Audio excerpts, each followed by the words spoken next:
దర్శన్, సమీర శోభనం కోసం రూమ్ అంతా కూడా స్వీట్స్, పువ్వులతో అలంకరించుకొని రెడీ చేసుకొని ఉంటాయి. ఇక సమీర తెల్ల చీర కట్టుకొని, దర్శన్ తెల్ల బట్టలేసుకొని శరణ్య ముందుకు వస్తారు. శరణ్య దర్శన్‌ని అలానే చూస్తూ ఉంటుంది. "నేను మగాడినే కాదని, నాకు మగతనమే లేదని లెటర్ రాసి ఇంట్లో నుంచి వెళ్ళిపోయావు కదా!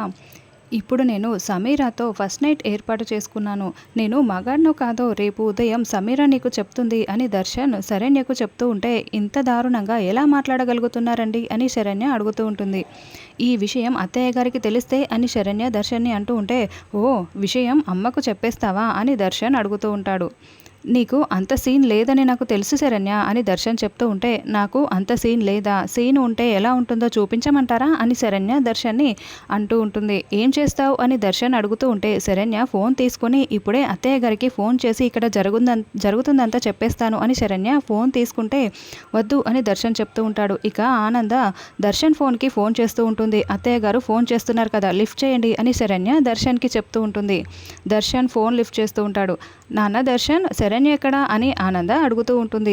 ఇక దర్శన్ శరణ్యకు ఫోన్ ఇవ్వగానే, "నేను మీకు ఫోన్ చేద్దాం అనుకున్నాను అత్తయ్య గారు" అని శరణ్య చెప్తూ ఉంటుంది. "ఎందుకమ్మా" అని ఆనంద అడుగుతూ ఉంటుంది.